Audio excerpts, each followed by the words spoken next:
Welcome back to the Free Code Camp podcast. I'm Quincy Larson, teacher and founder of freeCodeCamp.org. And this week we are talking with Dominick Monaco. He dropped out of college to hike the Appalachian Trail, a 2,200-mile backpacking route across the U.S. And after working in nature conservation for about 3 years, he taught himself how to program, and he now works as a developer. Dominick, welcome to the show. So glad to be here. It's an honor. Yeah, and I'm hyped to talk with you. We have a lot to talk about because you have had a pretty interesting life, including many brushes with death, which are exciting to talk about, right? Yes. So first, we're going to start by hearing about how you worked as kind of a Yogi Bear-style forest ranger. If anybody's familiar with the old cartoon, Yogi Bear and the forest ranger always trying to steal his picnic basket. And then how you trained to become that. The close brushes with death you had in the wilderness and how it affects you mentally and how it affects your outlook on life and your ambitions. How you learned to program for a grand total of $15 and how surrounding yourself with other ambitious learners can help you learn programming faster. Pretty hyped. Can't wait. So Dominick, at your previous job, you improved website load speed by 300%. Tell me, what are core web vitals and where do you even start when you want to boost the performance of a website by that much? Yeah, so core web vitals, it's a pretty abstract space. There's a lot of disagreement over what matters, what doesn't matter. Personally, I would say a lot of it's defined by Google, right? So Google indexes your page if you have a website according to a lot of different metrics that are rapidly changing, especially in the face of them trying to disincentivize AI-generated content into being what would be the word? A core. They're trying to make AI content rate less and less high, to push they're organic not doing a good job, content. but they're ostensibly trying. They're trying, and that's to the dismay of many, many people who have been following the same kind of SEO rhythm for years. So right now, currently, as of 2025, a big thing is getting mobile performance locked in. So you can use a tool like PageSpeed Insights, run a page, freeCodeCamp, Google. You could do that on anywhere. And you'll get a list of metrics. You have SEO, you have performance, you have quite a few different things. I mainly optimize performance, which is called on-site SEO. The way you get a 300% increase is you usually start in a really bad place. The clients I was working with, they use some site builders, and site builders are good for scaling rapidly, but they leave a lot of performance on the table as far as optimizations. And it's really easy to get into pitfalls where, I had one client wondering why their site wasn't ranking, and they had an MP4 video that was 30 minutes long playing on the hero section of their main homepage. Right? That's a lot of data. I mean, that's like hundreds of megabytes maybe. Yeah. Just loading in immediately and affecting the loading assets of all the other assets, right?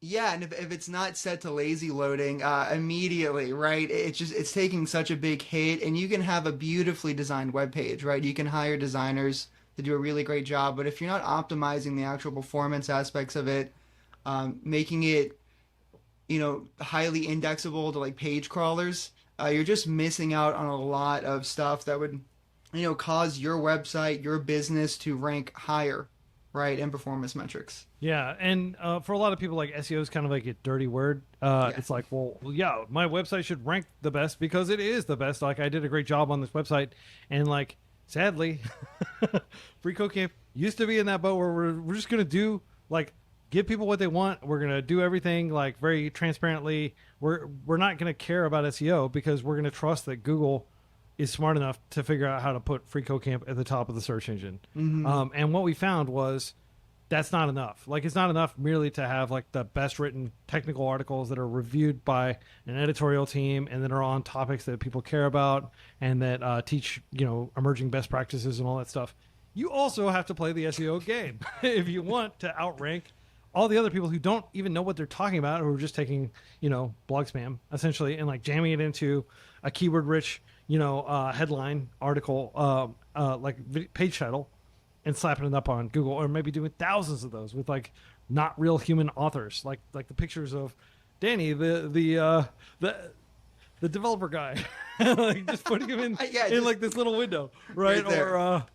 Or Page, the web page expert, or something like that, right? Like you make up these paper, like this person does not exist.com. You get some face, you just throw it in there, and then you crank out, like you have previously inexpensive authors, like people living in Nigeria, the Philippines, places like that are very good at English, but their cost of living is low, and then they just crank out tons of technical articles, and then you just throw them up there. So that I just want to contextualize SEO so people don't tune out and be like, "Oh, SEO doesn't matter. If you just do a good job writing, just do a good job creating content, and Google will figure it out." That is becoming less and less true every day, unfortunately. So what you were doing at this job was essentially taking like a lot of kind of unoptimized code, where somebody who was not necessarily a developer was just building a website using a website builder tool, throwing it up, and then just wondering why it wasn't getting any traffic. And so once you go through and you do improve the core web vitals and improve the performance of the site, like what would like a success case look like for you? See, it's hard, right? A success case for me, it's measured in months, right? Because you can fix all the performance stuff. You can get really high all greens on the reports. You could fix the actual like page link tree so it's more indexable by search crawlers. And you may see quick results, right? You might start to see upticks in traffic and in inbounds, and even people staying on the page and actually going through versus just hitting the home page and bouncing out. But, the true impact won't be felt sometimes for like 6 months, right? Because it's SEO, especially like technical SEO, like on-site, is a thing that works in a ecosystem. It's like a good soup, right? I could be really good, or like a good bowl of ramen, right? Like I could be really good at making ramen broth, but if I'm getting the cheapest noodles, which in this case would be maybe the technical writer or the hiring, the copy person who is actually writing and generating content, if we are both not doing our jobs and I am not doing my job properly or they're not doing their job optimally, the whole thing can kind of have no impact. And so being in that space, it's kind of a hard point to sell, which is, in relation to tracking metrics of success, it is pretty wishy-washy. And one of the few things you can rely on are hard performance reports. Yeah. Right. So if I had to describe it, like we don't know Google search engine is a big black box. We don't know what is going to cause a page to go up, but what they publish through like their, page speed guides, like Lighthouse, like all these different tools that Google's published over the years, help people create a website and get it to rank. Accessibility certainly helps. Being SEO friendly, indexable, easily crawlable by their crawlers definitely helps. Having high performance definitely helps, right? So these are things that we know that definitely don't hurt you, and you should be doing them. But at the end of the day, like the article may be not very good, or it may be on a topic nobody cares about, and thus it's not going to get traffic even if you do all those things. Yes, yeah. I mean, we're not too far away from an era where people were buying backlinks, right? So people were buying the services of other people, other websites, other entities to post about their service and then link it, right? And that was a very powerful tool. Backlinks are a very powerful tool for Google to rate like authenticity, or maybe the word is authority. Yeah. Right. But like I think page authority. Like if freeCodeCamp links to me or to anybody else, and then I also have some other big services out there, like if Harvard was like, hey, Dominick posted a really good article on CS50, that gives me a lot of authority as a entity online. Sending a lot of signal to Google saying, hey, this is legit. Harvard.edu is linking to it. freeCodeCamp.org is linking to it. And by the way, I should tell you, I get backlink purchase, like we'll give you $500 for a backlink. Like I'm not kidding. Like I get those kinds of requests inbound all the freaking time. And we don't do that, by the way. So it would be easy money, and if we get desperate, I guess we could crank up with that backlink piggy bank. It's not illegal. It's just kind of like it's my theory is that in doing like linking to all these different websites where they're probably not getting a lot of backlinks from like legit good websites, you're probably reducing your own websites. SEO is my theory on that. So yeah, I think that's a good theory. Yeah. But again, all this is a black box. We don't know. Support for this podcast comes from a grant from Wix Studio. Wix Studio provides developers tools to rapidly build websites with everything out of the box, then extend, replace, and break boundaries with code. Learn more at wixstudio.com. Support also comes from the 11,189 kind folks who support Free Code Camp through a monthly donation. You can join these chill human beings and help our charity's mission by going to donate.freecodecamp.org. So, you've been doing all this work on improving web app performance, and I'm really excited to learn how you got to where you are, especially considering you dropped out of school. You went to art school, you dropped out, and you didn't even go back to get a CS degree. You just did the self-taught route, but you didn't jump straight into self-teaching. You did a lot of other stuff between quitting school and starting your first dev job a while back, and you've since had several dev jobs. But what I'd like to do now is just learn a little bit more about you. Maybe we can jump back into the Wayback Machine and transport ourselves back to Dominick's high school era when you're like trying to figure out what the world's about, figure out what you want to do with your life, where you see yourself in this society. Yeah, sure. Okay, listeners, picture this. It's summer in Florida. It's 100 degrees out. There's a young boy, Vans, dirty, skinny jeans, tight, some band t-shirt he just got from Warped Tour, and that's 5 days a week. That was Dominick. I had the scene hair, the whole deal. I was at an art school. When you say scene hair, what does scene hair mean? Oh, it's like it's so hard because it's a time capsule, but it's like the full bang. If you're watching the video, you can see this, just full bangs, like the swoop. The like Justin Bieber, yeah, Justin Bieber. Okay, the Justin Bieber like skater era of like you have kind of a mullet on the sides, but the hair swoops out, like curls almost. Like it was a very 2013, 2014, those early 2010 eras. I went to a arts high school, so we had a pilot program called Rock Band, which is a really cool space where we had a Grammy-nominated instructor, Dean Marino. Shout out, I love him. He started a program which was basically just a class for high school students who were into music to learn how to gig, right? You weren't in jazz band, you weren't in orchestra, you had a guitar, a bass, drums, and you learned how to plug into an amp, you learned how to rehearse, and we did monthly concerts at the school. We played local gigs for the city. I was also a very big student of like English, right? I was in poetry club, I was in all these artsy things. And I candidly never thought I'd ever be able or had the capacity to do anything technical, right? Dominick, as a 16, 17, 18-year-old, I thought I was hard stuck in philosophy, English, and music, Yeah. And so the kids around you that are doing these concerts with you, that are going to poetry classes with you, like, what was the vibe? Like, we're all thinking like, oh, we're going to grow up and we're going to be the next, E. Cummings or something like that. Or like was there some sort of, plan to make it in the arts, or was like, because when I talk to young people that are interested in music, they're like, oh, there's no money in music. You have to go be a doctor, and then you can actually afford to do music. Mm-hmm. Music is what you do after you already make a whole lot of money doing something else that's like more practical, that society seems to value, or at least compensate more, right? Because it takes like, I don't know, tens of millions of spins on Spotify to make enough money to pay your rent, potentially. Totally. It's a really good question. It's, if I could put myself back in that place, over a decade down from the line from that, I think at that time there was a lot of hope in success. People in high school were doing active gigs all over the state and getting paid for them.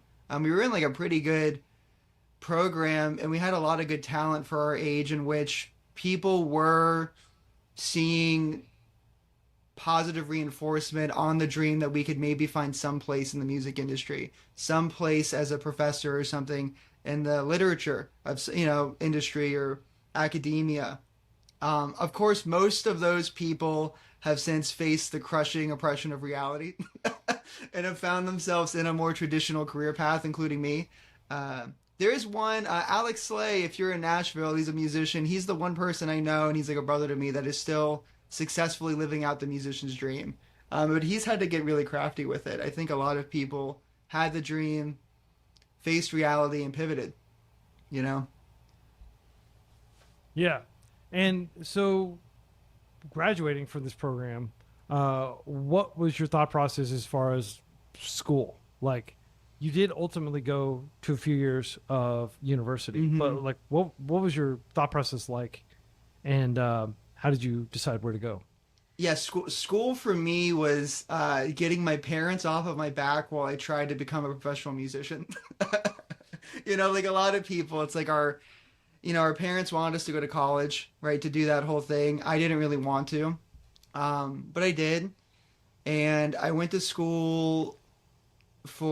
college for a year. I went to a local community college, which is the cheapest option. Yeah. I failed out of that almost immediately because I was a high performer in high school. I didn't really have to try. And so as soon as I hit my first year of college and I actually had to put effort in and I needed study habits, those were never developed. And so I totally crashed and burned. Like, were you trying? Were you, or was it just because, I mean, you said like you basically just went to school to get your parents off your back, but like, yeah, were you genuinely sitting down and saying like, I really had to pass this history exam or this chemistry exam? Like, what percentage of the effort do you think you were giving compared to like your peers who didn't fail?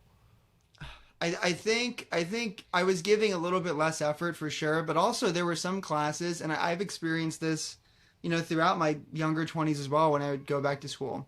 We can get into that later, but I just didn't have the study habits. I thought I could sit down, read the material, and understand it, and we would pass the test roughly. Like that was my experience throughout primary school, pre like college. And then getting into college, and it was so much more hands off. There was less community, and I really needed to have skills that I just never developed. Right, sitting down and just reading the material does not work if you don't know how to take notes. It doesn't work if you don't know how to process, all of this material, especially if it's like for me science stuff or math stuff. Yeah. And study for the test. I just never learned those skills because I was busy playing Led Zeppelin. Yeah. Well, so this period of your life, are you still living with your parents, or are you living in student housing? Where are you exactly? Living with my parents, yeah. So community college, living with my parents, just trying to get by. So you're just commuting over, and like a few days a week, like I don't know about you, but when I was in university, like I grouped all my days to be on, like all my classes to be on like 2 or 3 days a week, so I didn't have to go there every day.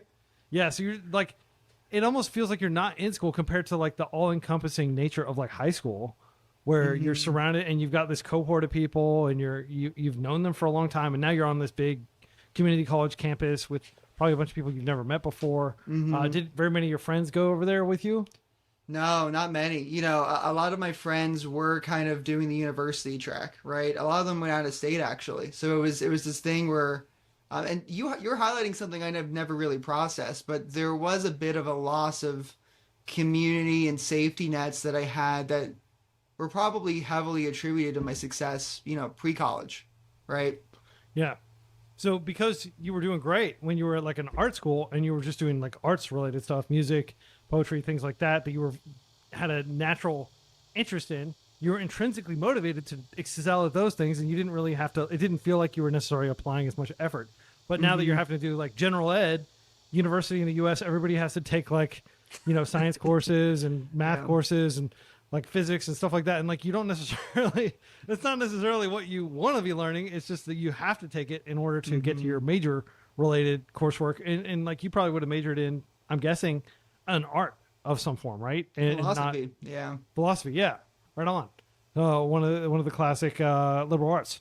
I have a liberal arts degree myself. But you ultimately decided to leave school, and maybe you can talk us through the decision process and maybe how you communicated that with your parents, who had high hopes of you being a college graduate. Yeah, it's a good question. I mean, I burned out really hard. I had a professor that really believed in me, and I never was able to get to that point, right, where even though he put energy into me, I wasn't able to perform or do as well as he maybe expected or hoped I would. And that was a crushing moment for like a young 18, 19-year-old, right? And that failure drove me through a series of circumstances to end up on the Appalachian Trail. Okay, let's talk about the Appalachian Trail. So this is like a 2,200 mile hiking trail that essentially connects all these big public parks, like national, like national state parks, essentially. They're all like kind of connected by this long trail, and so you're walking, and then you're hiking, and then maybe you're climbing. You're doing all this stuff, and it's like a huge endeavor to do the entire trail. And I've talked to a few people who've done it, but it's pretty rare that somebody, because it takes such a huge amount of time. It takes probably months, right? And it's not all like super duper. It's not like going to Yellowstone and just staying on like the nice straight and narrow, kind of like the premeditated stuff, right? You're going out there in the wild to an extent. Oh, very, very much so. I mean, on the Appalachian Trail, and I guess if you were to contrast it with other what we call long trails, it is one where you're more frequently in society or interacting with society. But still, I mean, there is several days at a time you are hiking in the woods. If it's raining, you're hiking. If it's thunderstorming, you're hiking. If you're you haven't showered in days, right? Like you're eating freeze-dried food, or potentially out of garbage cans. If it's like a fresh bag of Lay's chips that someone just threw away unsullied, you might even pick those up after a certain point. Yeah. So it's very, very you're smart enough to get past the bear countermeasures, right? We were talking about Yogi Bear earlier.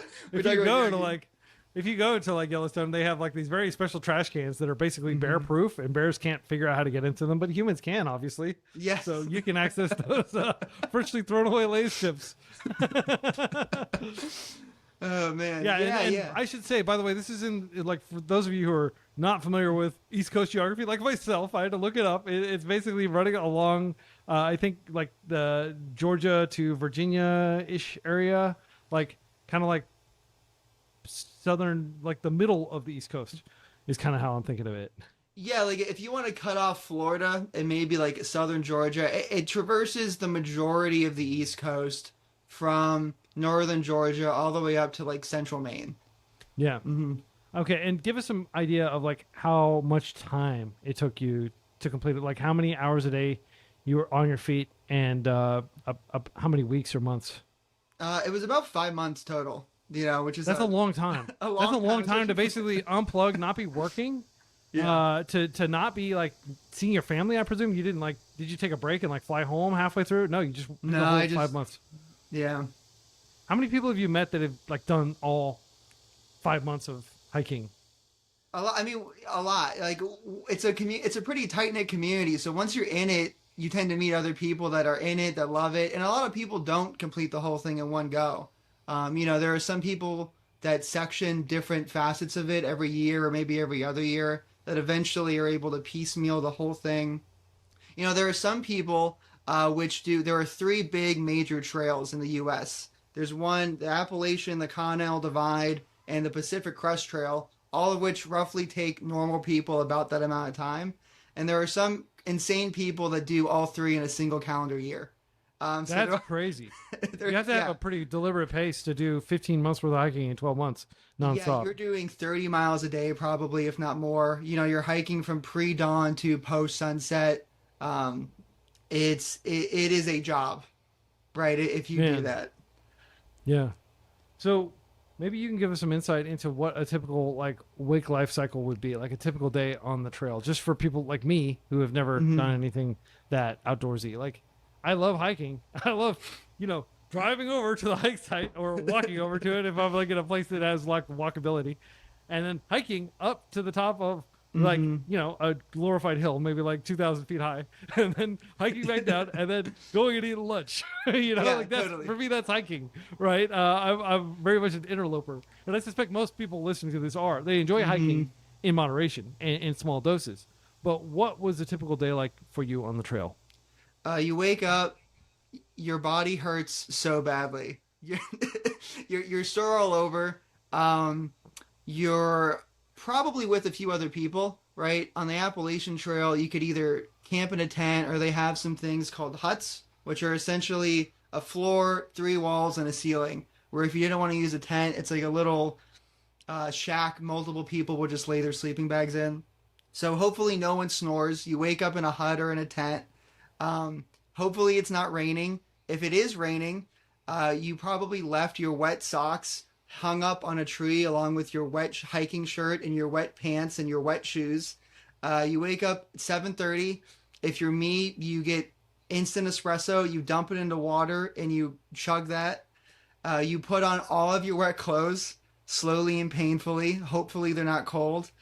And then you just start hiking in the mountains. The Appalachian Trail is one where you could take it as like a series of week-long hikes, right? So every week, every 5 days, you're usually hitting a town, right? So you can chunk it up in about 40 or 50 mile increments you're traversing between each refuel stop.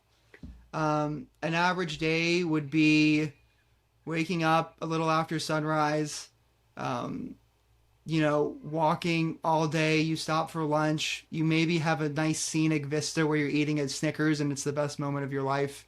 And hopefully you don't encounter an angry moose or an angry bear. And that's, Did you encounter bears? Yes. Yeah. And a moose, which was really terrifying. Like life lessons for people who encounter a bear or a moose, which doesn't seem as menacing.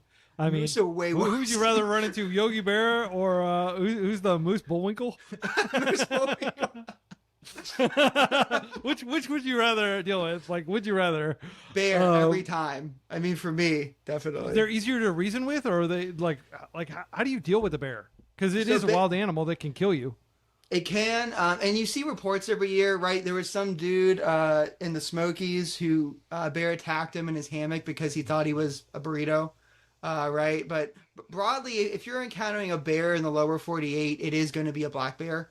And those you can kind of think of like giant raccoons. They want your food, and they scare really easily. Like unless you're around a mama black bear and her cubs, most bears don't want anything to do with you. And if you were to just go, wave, make some loud noise, they will run away. Moose are different.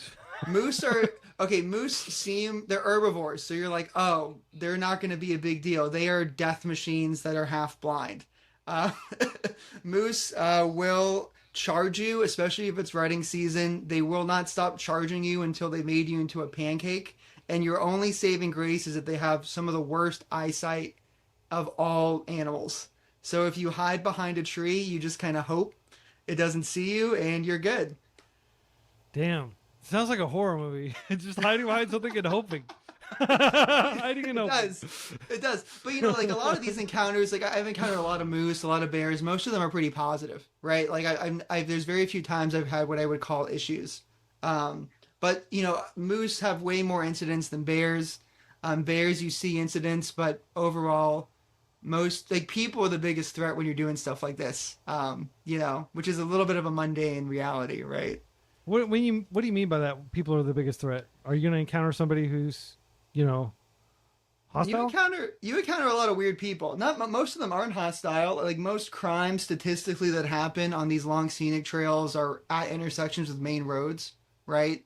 Because it's like no one's going to hike 20 miles and commit a crime in the middle of nowhere to someone. It's usually when you're encountering the most amount of people, right? But so like a vehicular incident where somebody hits you as a pedestrian or something like that, or are you thinking like actually people that are seeing these hikers wearing like extremely raggedy clothes that are probably half wet and probably have a bunch of candy bar wrappers in their backpack, like I'm gonna go rob that person. I hate that guy in particular.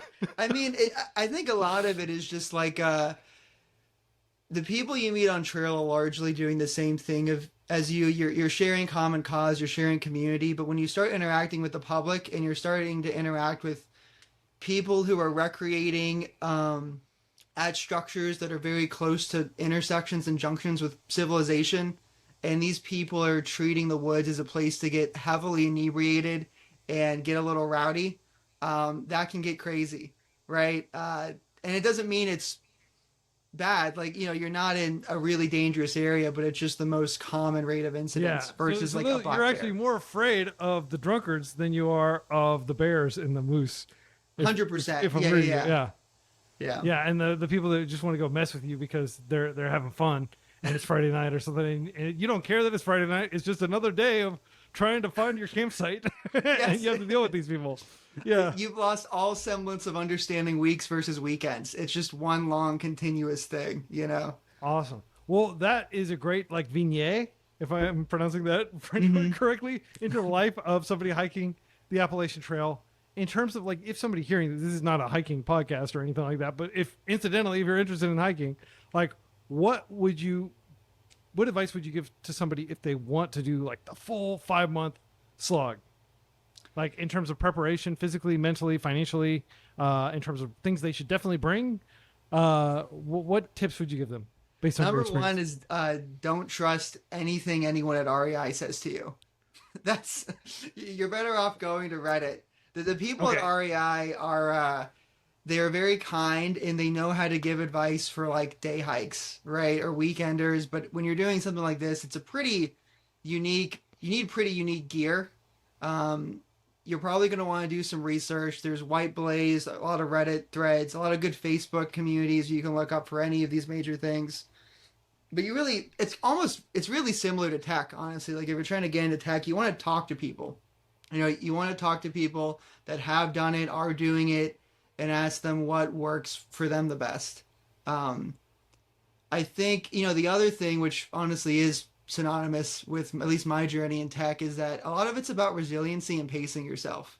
If you're going out there and you're trying to hit the ground running as quickly as possible, you are going to hurt yourself. I think a quarter of all of through hike attempts are barred by just injury, like stress injuries, you know? And similarly, a lot of people trying to get into tech burn out very frequently. So, like, in my Yeah. mind, there's tons of parallels between the two. That's a really interesting analogy because I see that too. Like I talk to a lot of people who are getting into software development. When you listen to the Free Code Camp podcast, you're hearing people who have succeeded in getting into software development. So they've already made it through that initial slog, and a lot of that might be just having the resiliency to keep grinding for 2 years before they're able to successfully get like a interview and that leads to an offer and stuff like that. And for some people, it may take even longer. But it's rare that I talk to people who are like, yeah, 3 months ago I decided I wanted to get into programming, and now I'm working at XYZ big tech company. That is pretty. Those types of people are outliers, and a lot of times they have a whole lot of other things going for them that give them a huge boost. If you're talking about an art school dropout who is teaching himself how to code after having spent a whole lot of time kind of disconnected from traditional society, like you've got like at least a 5-month gap in work history, right? So well, we're going to talk a lot about what happened after that, but I just want to like paint that analogy. Like with hiking, it sounds like you really do need to pace yourself, or you're going to get some sort of stress injury, or you're going to just not be mentally prepared. Did you have a lot of people kind of rage quitting along the path? Yeah, I mean, people read in the same way you can go on Twitter or wherever, or you might see a TikTok of someone saying, I'm making $1 billion a year as Facebook as an intern in 2022, and they're like pouring an espresso at the pool. A lot of people will read books, or like Bill Bryson's A Walk in the Woods. They will have a fantasy of what it's like to do the thing, and then they are doing the thing. They're like, oh, I don't have ice. Like I can't have cold drinks because I'm in the woods. It's hot, like that's something you don't think about. Like you miss carbonation, you miss cold drinks. You're walking all day. To use French, you're shitting in the woods. It's like it's a lot of very unromantic aspects, and you really have to be into the lifestyle of what that journey entails, or find ways to be into it to do it. There has to be something you like about it, right? So there's definitely better things that you can do if you just want to find a bunch of Instagram followers, like easier paths. To that, is what you're saying. Oh yeah, definitely. Yeah. It's not for the Insta warriors. Yeah, it's for like the people that are like intrinsically motivated to go out and and if you don't want me asking, just why do it? Initially when I did the Appalachian Trail, which was the first trail I did like this, I didn't have an answer, right? I just felt a strong pull, which is something you hear from a lot of people. right? They feel a pull in a direction.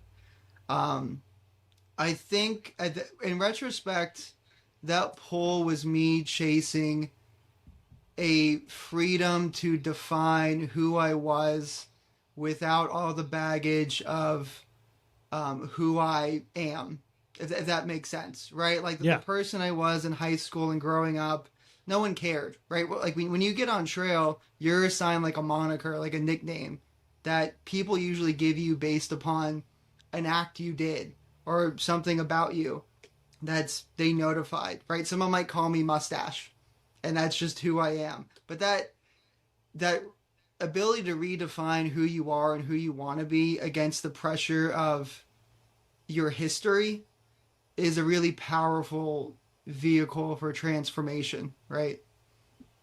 Yeah. And then you get to see cool nature views, which is like best of both worlds.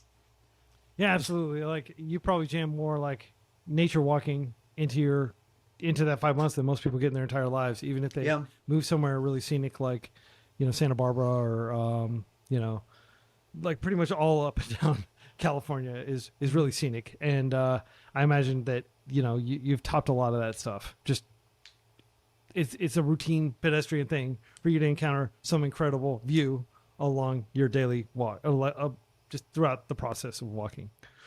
Yeah, definitely. And it feels like you earned it in a weird way. It's like if you're on Santa Barbara, San Diego, right? If you go to, what's that park? It's a really nice park in San Diego. Is it Torreya Pines? It's like right on the beach. There's a nice pine forest.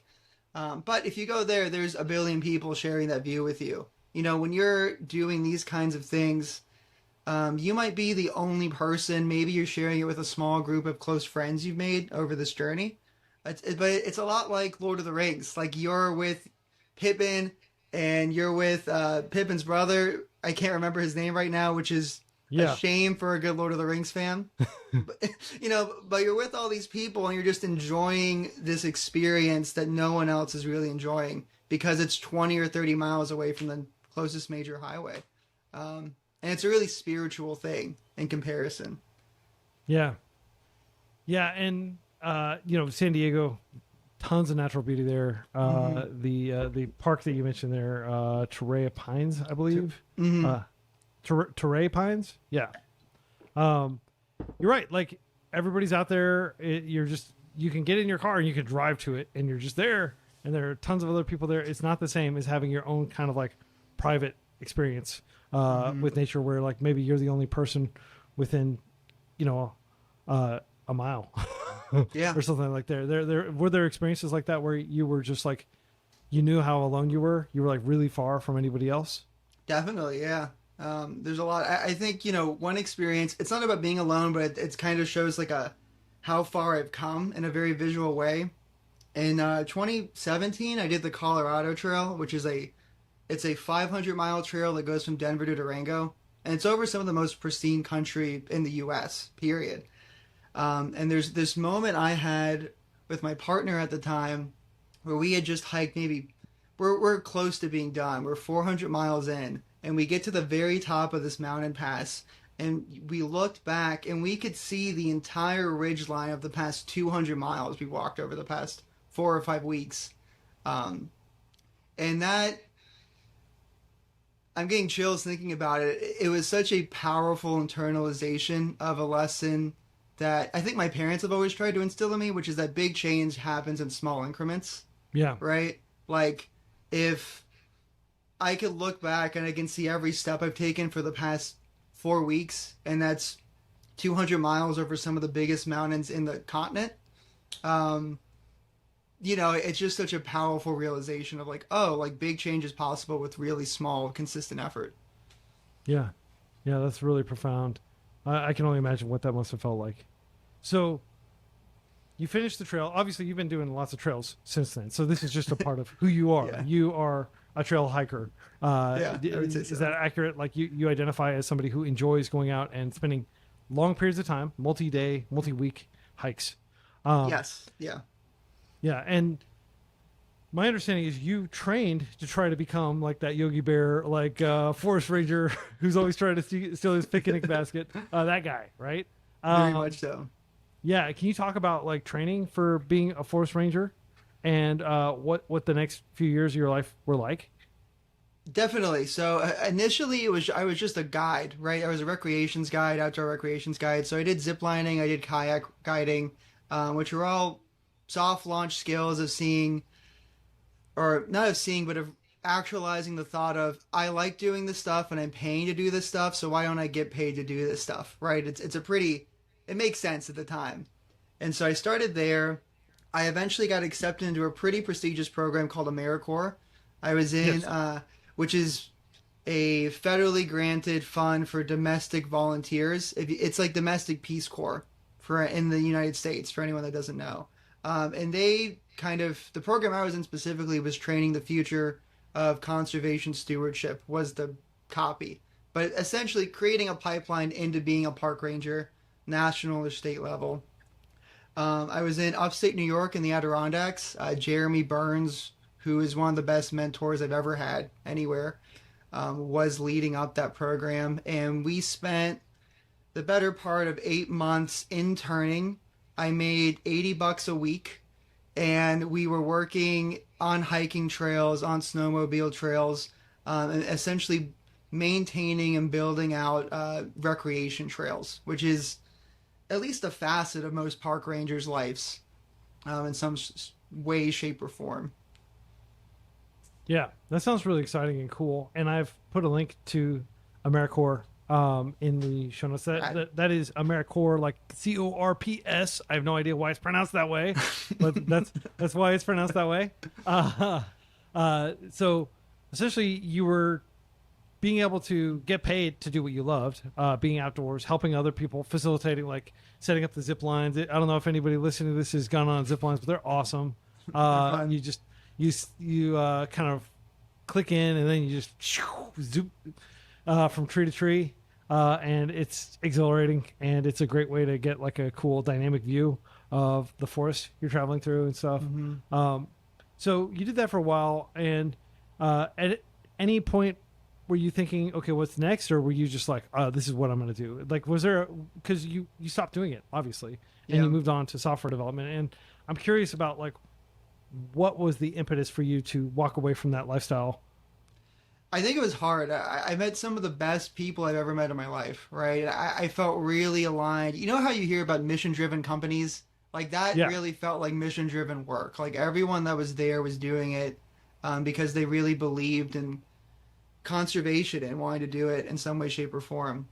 And for me, my motivation was giving back to the wilderness of which I've derived so many lessons, right? In the same way you might, feel like you need to pay homage to your elders or to your parents. I felt a very big depth of, I don't know, respect and appreciation for like conservation and the park system. But at some point in my journey there, I noticed that when I looked around, and this was in my early 20s, everyone I knew that was 25 or above had some type of arthritis, didn't have working kneecaps anymore, and was making maybe 50K a year. And if I were in different life circumstances, I could make that happen, right? But I have parents I need to take care of. I have people, and I realized that the dream I had for a career just wouldn't manifest in a way that would be sustainable for me. And sustainable lifestyles are kind of like a very core part of how I live my life. It's a very core tenet. So I opted to start making that pivot. Yeah. What did that pivot look like? Like, what was your first instinct as far as what are you going to do to bring in income that you can use to support yourself and potentially support your soon to be aging parents? Yeah, my first step was a pretty natural one. Because we were working for the State Park Service, I had met and interacted with state geologists, right? It was a white collar degree. They got paid a bit more, and they were still working on cool stuff. Like a lot of geologists end up going into hydrogeology, which is the interaction. This is going to get really nerdy. I'm so sorry, listeners, but it's the interaction of water with rocks, right? So if you're building dams, if you're, like if you're on the West Coast and you're figuring out how much water we can get out of every season, like really critical work, those were the people that would be doing it. And so I went back to college in the pursuit of getting my bachelor's of science in geology. Um, that was in 2018, 2019. You can see where this is going, where by the time 2020 hits, my program is completely interrupted. Yeah. And one of the last things my geology professor said to me is, on this break time where things are getting crazy, you should learn basic Python scripting because a lot Wow. of, yeah, because a lot of government data, if you're in the United States Geological Survey, the USGS, is accessed via Python libraries. So, I took a $15 Angela Yu's 100 Days of Python Udemy course. And what struck me was that was the best curriculum I've ever taken compared to any college curriculum I paid extravagantly more for. And that was another big light bulb moment to try and maybe pursue programming as a Awesome. career. So at this point, you had learned some basic Python, and you were working with Python libraries to be able to access geological data, APIs, and things like that. But at what point did your ambitions grow, and did you decide, hey, I could actually be a full-blown software developer? That's a really good question. I feel like the moment was when I was starting to pick up, I guess the paradigms of Python in a way where I was never able to pick it up in the same speed or with the same comfortability as I would with like calculus. Like, for me, there was a very tangible difference between learning how to code and learning how to do math, which was unexpected. And so when I started feeling that, I immediately went to Reddit, like everyone does, and I started Googling or Redditing, what can you do with programming? Which is a very broad question. And after researching a lot of different stuff, I found the quickest road for me was going the self-taught web developer route. If I went into data analytics, which a lot of Python developers do, that would require a lot of higher ed. And I just kind of wanted the fastest, the dirtiest path forward, step by step. And so web developer was the thing, HTML, CSS, and JavaScript. And I happened to start looking into courses right around the time 100 Devs Cohort 2 was kicking off. Yeah. Right? What is 100 Devs? So 100 Devs, it's a online community slash boot camp slash whatever else you could want. It's kind of an all-in-one stop, you join a Discord server of a bunch of good people. The guy heading it off, Leon Noel, is a educator in programming. He has been for many years. And he started a free, accessible boot camp that's hosted on Twitch and YouTube with a Discord community a few years ago, and it's since blown up heavily. It's a place you can go. You can find people that are at the beginning of their journey, just like you, or further on, and you can get mentorship and just like a good community of people learning how to program. Yeah, and if anybody wants to learn more about that, I have interviewed Leon on the Free Code Camp podcast number 117. So you joined this program, the second cohort, and how does this like open you up to the world of programming? Like, what kinds of things are you learning? I think the first thing Leon does, which is I never had an instructor do this, is Leon starts every like first session with people telling them to go look at a few things. Some of them are free code camp articles, right? Some of them are, other stuff. The one that really stood out was this TED talk from a person, I cannot remember their name, I'm so sorry, but it was about learning how to learn. Barbara Oakley. Barbara Oakley, thank you. And, phasing way back to the beginning of this thing, a big reason why I didn't make it in college my first attempt and I crashed and burned is because I didn't know how to learn, right? I knew the skills and the methods that got me through primary school, but when I got to college, I had no idea how to understand the meta skill that is learning. And so that was a really big step for me personally. After that, he goes through HTML, CSS, you get into like the box model, right, which is the foundation of everything. You go through a several week program, which you can do at your own pace. I think for me, it took months, but live Twitch classes, YouTube videos, going in the Discord, asking questions, doing projects. And that's really just like the technical side of it. I think a much more important side of it that not a lot of people cover would be the networking aspect of it. Yeah. You know, Leon is always telling people to do coffee chats, to start networking, to make a Twitter, to make a LinkedIn, and to do these things to build in public, right? But to do these things that you won't hear in something like CS50 or something like Udemy explicitly, that are very focused programs on how to program. On the skills. Yeah. So like, if I can editorialize and jump in, like I always tell people, like there's 3 legs to the stool. There's the skills. That's the most important leg, and the leg that takes the most time and effort to build up. But then there's also the network, and then there's the reputation. And like all 3 of these things are important to getting a developer job. And Leon teaches something pretty similar to that. He really emphasizes building one-to-one connections and networks and getting yourself out there through LinkedIn and Twitter. Yes. Yeah, very much so. Yeah. So you're going through the program, you're starting to share, you've got like this Hashnode blog, like you're learning in public, you're building in public. Like what do the next few months look like for you? And what does the process look like leading up to your first job as a developer? It was hard. I'm going to start right there. It was very difficult. You know, for me going from a nature boy to being a programmer, there was a lot of lifestyle stuff that was new to me. You know, when I had low days, it was a win if I could sit at my keyboard for more than a couple hours and just exist in a chair in an office. You know, I tried to carve out small wins and any wins as being wins. And so when I was going, like, taking it one step at a time, it would be getting out of work and watching a Twitch stream or watching a class, going through the work, the homework and the assignments.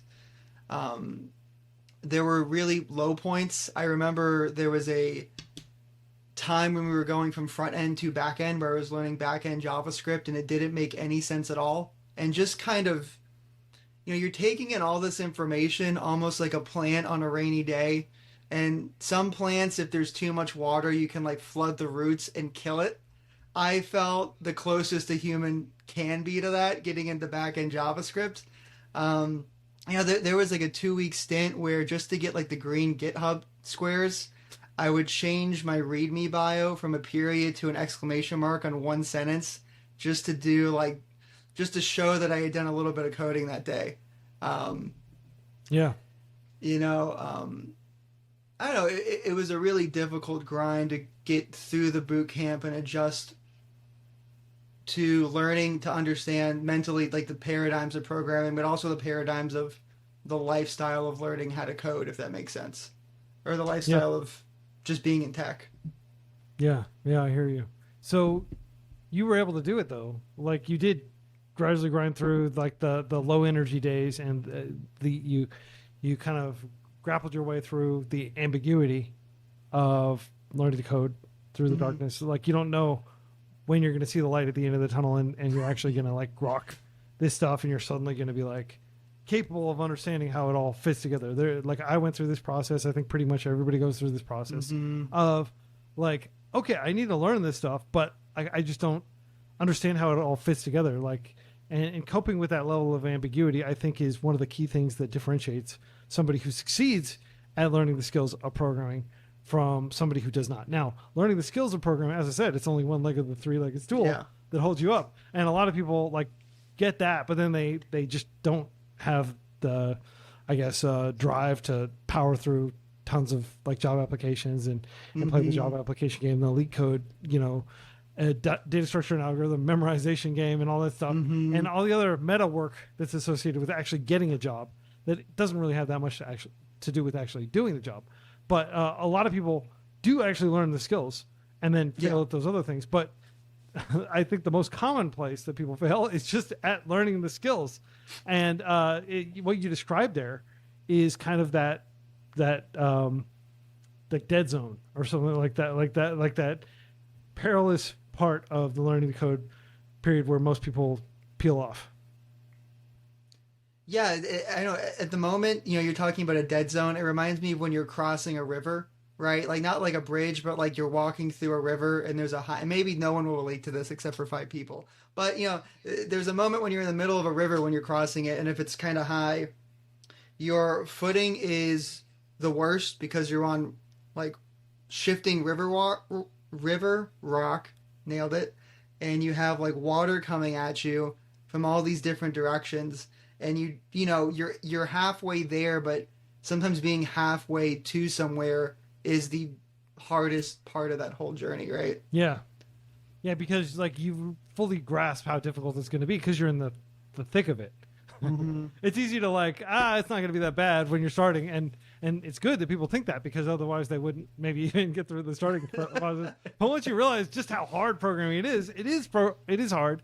A lot of people learn when they're like 10 years old and they completely forget how hard it was to learn by the time they're adults, but it is hard, and you don't realize how hard it really is going to be until you're trying to do it. So how did you?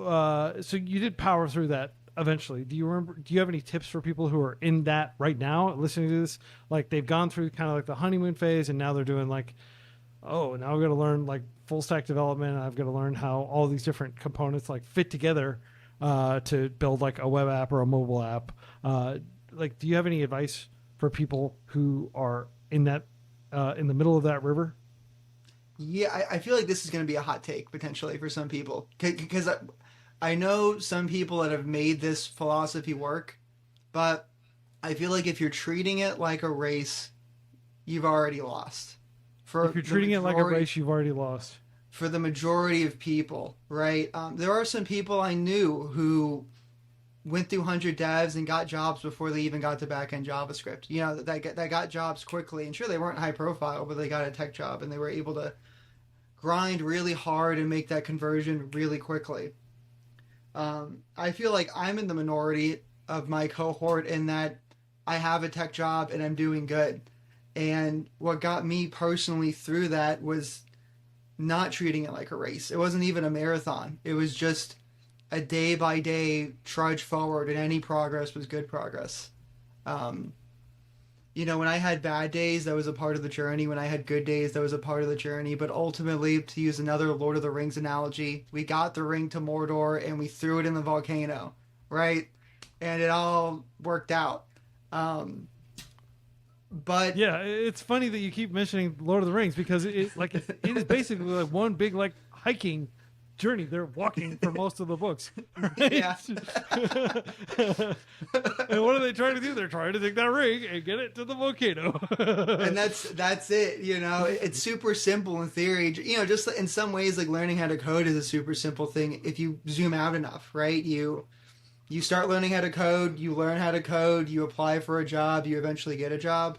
But that high level overview is so absent of all the nuance that makes it such a difficult thing. I mean, even for me, going from having the skills to get a job to having the resume and the interview skills to pass a interview and get a job was almost as hard as learning just the skills, right? If we're talking about this three-legged stool, all of those things were equally as hard as one another. Yeah. So walk us through getting your first job. Yeah. So my first job, it was I'm going to call the job, it was a volunteer opportunity. Someone else at 100 Devs, I'm going to backtrack a little bit. Leon at 100 Devs makes all of us network in program and out of program, which is really good. So my first role was at a nonprofit, and another 100 Devs member who I had done a little hackathon with internally, had worked with, was there. He referred me. I came on, and I was just doing a little bit of web dev work, but it was in Next.js. It was in React, right? It was in these pretty popular web frameworks, and it was really hard. I felt lost a lot of the time. That was like a true junior to workplace moment. Going from there, I had a variety of freelance and contracting work, right? Notably, I did work with Saranya Barak at her startup Disco. Yeah, she's the founder of Code Newbie. Really great person. And I got that through Twitter, right? I had networked with her through Twitter, and she offered me to come on and do some contracting for her startup at the time. And the majority of my freelancing, contract work, whatever, volunteer work was all through referrals. You know, it was all through people that knew me, that liked me, that wanted to give me an opportunity, which was a really powerful, I don't know, like modality of being I had never experienced. Like if you had asked me 2 years prior if I would have gotten a bunch of work and experience really through like social networking as a medium, I would have not believed you at all. Yeah, but it did work for you. So that is at least one anecdote for people who are like, is it worth bothering with social media? And I know social media feels like work. Certainly to me. I don't like doing it at all. But I do it. No, 100%. To like to the extent that I have to. And here is a positive case where it did help you get that first role. Okay, so where do you go from there?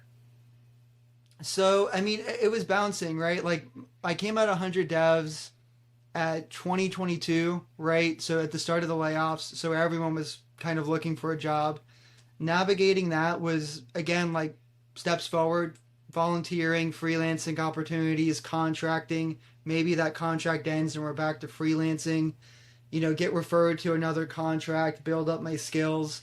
It was not a straight line, right? It was very much a very rocky road. Yeah. Prior to my current role, which is at a logistics company, I recently got hired as a full-time developer.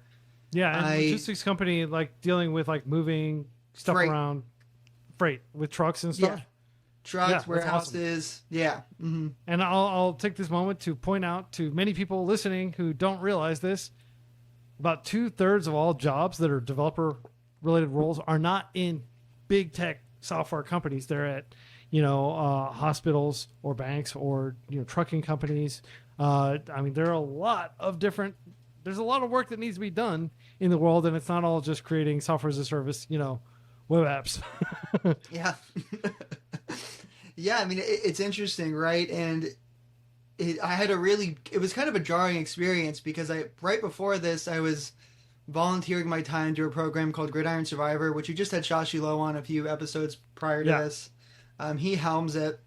But, Shashi Low is like a FANG alum. He's at Microsoft. He has a long history of working at these big, very enterprisey, like very highly technical paradigms, right? So coming into Gridiron Survivor, I was encountering very stringent code reviews, right? I was getting all this like real world, very structured experience. And then starting at a very non-technical company recently, that experience is super critical because, a lot of these companies don't have the paradigms that I experienced, right? And so coming in with understanding the importance of code review or the importance of type safety or all these different paradigms that I've experienced from this kind of upstream, which are these mentors, made me a much more attractive hire. And I was much more comfortable talking about all these things to this company because they don't have the talent that typically concerns themselves currently with, these high level things that you only really get at tech companies, right? These high level process things. Yeah. So in addition to doing your day-to-day job, congrats on the new role. Thank you. And just, it is worth stating again, you dropped out of art school. You spent a bunch of time walking around in the woods and now you're working as a software engineer. Yes. Right. And you spent, I think you bought one $15 class, and that's like the extent of the money that you spent learning to code. And how much time total did it take you to go from I want to learn to code to actually getting paid to ship code? Full time or is fractional roles? Yeah, I mean, I would consider you going pro the moment somebody says, okay, here's a contract, I'll give you $2,000 a month to maintain this thing, or really any sort of income that is contractual. I would say you're a pro now. I would say it took me doing a little head math here, but I think it was about 2 years. I would say. Mm-hmm. Awesome. So that is pretty typical, and it's really inspiring to hear kind of your journey. And I want to delve a little bit deeper into advice that you have for other people first, how much, like you did actually finish like an associate's degree? Yes. I like, unless you're in like, for some careers that might be a terminal degree, right? Like, that's like good enough. Like that's enough college to work as like maybe like an electrician or something. But increasingly like nursing, things like that, they want you to actually go get an undergraduate and maybe even a graduate degree, right? So the associate's degree is seen as kind of like a consolation prize for attending some university. How many doors has your associate's degree opened for you over the years? 0. 0. Okay. You know? Yeah. I have an associate's in philosophy, so that's almost worse than a lot of other degrees. Yeah. And like, do you think that like, do you have plans of going back and finishing an undergraduate degree, or do you think that it would have been helpful or accelerated your arrival as a professional dev? That's a really good question. I don't think it would have accelerated it. I think I ended up beating, if it would have taken me 4 years or maybe 3+ years, right, to go from knowing nothing to going through uni, I think that would have been a slower track for me net than what I did. Yeah. But I'm a bit of a weird wild card. I'm really good at self-teaching. I tend to thrive in unstructured environments, so your mileage may vary on that one. But in the future, I think if everything lines up, I would like to go back and maybe get my bachelor's in CS through like a online university like WGU, Western Governors University. Yeah, frequent guest on the show. Not like we haven't had anybody from WGO on the podcast, but it's very common for people on the Free Code Camp podcast who have gotten back and gotten their degree in software. I think it's software development degree or software. But Bo Carnes, who runs the Free Code Camp YouTube channel, famously finished WGU's kind of CS degree equivalent in like a year for less than $10,000, I think. So it's a common option for getting like being able to check the box that you have a college degree. Because it is an important box, I definitely think I felt friction from not having a bachelor's degree in many interviews. There is something as a self-taught dev you have to prove, right, in every interview, with your portfolio, through your programming skills, through just the ability to talk through coding problems. The bar is just higher. And so I definitely think it's worth doing if you think that's the right solution for you. Yeah. And as somebody who, spent all this time in nature, one thing I'm really curious about is like, what is your relationship with work? And your relationship with doing something that's highly abstract. Like I gotta understand if you were, out there like fishing or harvesting timber or something like that that was related to nature in some way. But in many ways, the work you're doing is about as far removed from nature as it can be. You're sitting in a climate-controlled environment, typing onto a little thing, staring at a rectangle all day. How do you perceive the nature between like, I guess like work and the natural world and like human history? Most of it has been hunter-gathering. Hunter-gathering. I don't know if that's a verb. And we can roll with it. I know what you mean. Yeah, like maybe like for the past 5,000 or 6,000 years, like farming, right? But it's been outside. People like work. The nature of work has been outside, unless you were like trying to get something out of a mine or something. You were out in the sun all day, working with your body and not just with your mind. It's been hard. I mentioned earlier that I had to adjust to just being at a desk all day. Like that was a crucial part of all this, was just adjusting to the lifestyle. I'm at a computer. I'm not, in the woods, feeling the sun on my skin. I feel like the way I handle this is I have a pretty big separation between my work life and my personal life. I work at a job where I don't have to stay overtime a lot. On my breaks, I'm always walking. I'm always doing something, right? Even if it's raining in Florida and there's hail, I have like a jacket, waterproof, that I still go on walks on. I think there's a line for everybody, but broadly, and I notice this a lot in tech, there's a big monolith between how people tend to perceive like work life and personal life, where they identify as a software developer. They're so into tech that it's their whole lifestyle, right? They're working a full job, they're doing side projects, they're hustling. I think that's great. I think if you can manage that and manage that lifestyle, it's a really good and entrepreneurial thing to do. But if you are getting into tech and you're thinking, well, that's not me, I need a good career and then I need to be able to also do the things that make me fulfilled as a human being, there's room and space for you here still, right? I think, like you said, 2/3 of jobs aren't at big tech, right? I don't imagine people working in the IT department at hospitals or law firms or, most of these other places are requiring the same amount of work-life balance that maybe Microsoft or Google are expecting out of you, right? And that same interplay of you are a Googleite or you are a Microsoft person, right? This goes in your Twitter handle. You can just be a regular Joe and still be in tech. Yeah. So, do you still make it out a lot in the nature? Like, do you spend a lot of time outdoors? Definitely. Yeah. I feel like every weekend I try to do a sunrise hike. So get up at like 5:36, go on a little sunrise hike, end it at like 8, 9, 10, take some photos of animals, sunrises, just, doing the thing that makes me feel fulfilled as much as I can in that space. Yeah. And in terms of sharpening your skills and continuing to, because you are relatively new to software development. How do you go about continuing to expand your skills outside of work? A lot of that's honestly through communities, right? Like I'm in some Discord communities, Shashi Lowe's, Mike Chen's also in there. Shout out Mike Chen. They've been internally, we have Discord channels where us and a bunch of other people relatively at my level, maybe a little later, a little earlier in their career, we'll just talk software, right?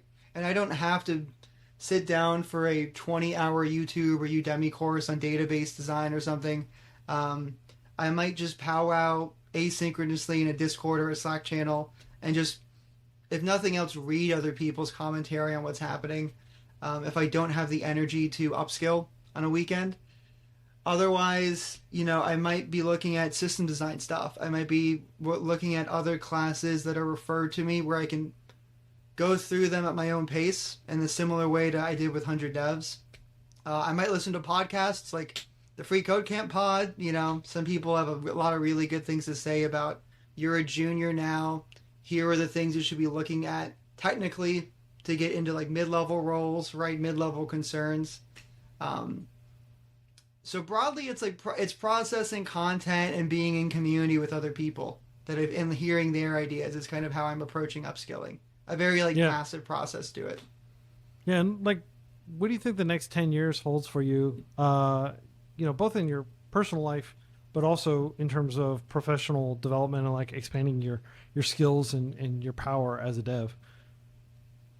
That's a good question.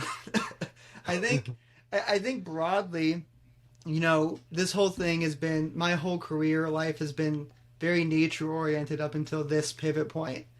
And I consider it a deviation where I'm going to be looping back. I think ideally I would like to apply my technical skill set in a facet, in a role that in some ways, small or large, contributes to climate solutions or conservation solutions. Yeah. That was something where I couldn't make it work the way I was doing it.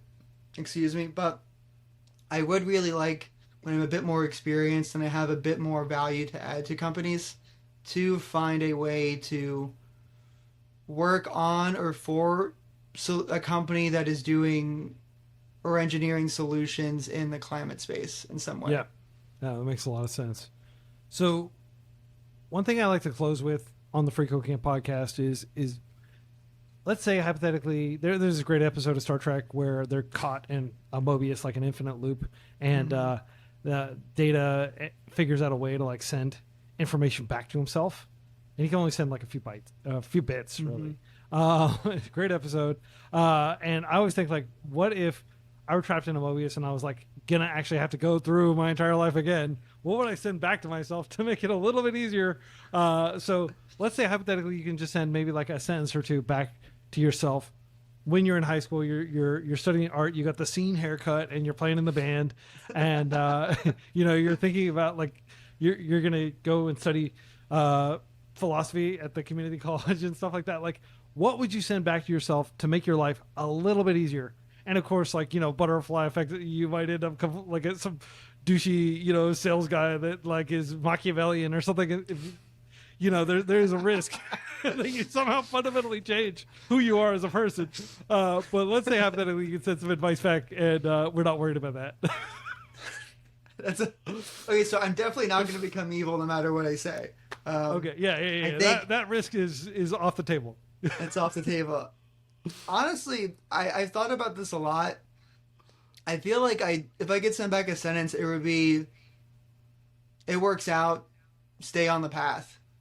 I tend to look at my history as one where even though I've experienced failure so many times, living through that failure has made me realize that failure isn't like an obstacle, it's a necessary part of life. And if I were to, even without the butterfly effect of becoming evil potentially, I feel like if I were to take out any really big experiences or big hurdles, those hurdles are kind of, and working over them are what defined who I am now. Yeah. And it seemed to have worked out as of today. So right I on. feel like the most I could give is like the emotional goodwill that things will work out if you just keep moving forward. Yeah. And I mean, there's definitely something to be said for that. Like, I often say that, like, if I could send something back, it would just be like the letters okay. It's going to be okay, right? Like, if I had the metadata of, oh, this is from myself in the future and stuff like that. Otherwise, I'd be like, okay, what does this mean? Is this a reference to Oklahoma? Because I grew up in Oklahoma. Imagine you're just in a coffee shop and you just hear in your head, it's going to be okay. Like, what's scarier than that? It's going to be okay. Just hear voices now. Oh, man. Yeah. So it's been so chill to, like, learn more about you. Just to recap some of the many things we've talked about here, your experience out in the wilderness, hiking. It sounds like a really amazing kind of coming of age journey that a lot of people would probably benefit from going on. And it sounds like it's something you do want to prepare for before you go out there. So don't just put down this podcast and just march outside like, all right, let's do it. Yeah, like that's super chill. And it sounds like you are somebody who has reverence for nature and you think deeply about the world and your place in it. And maybe even history and your place in it and all these things that I encourage people to consider, even as we live in this age where it's never been easier to distract ourselves from the big questions.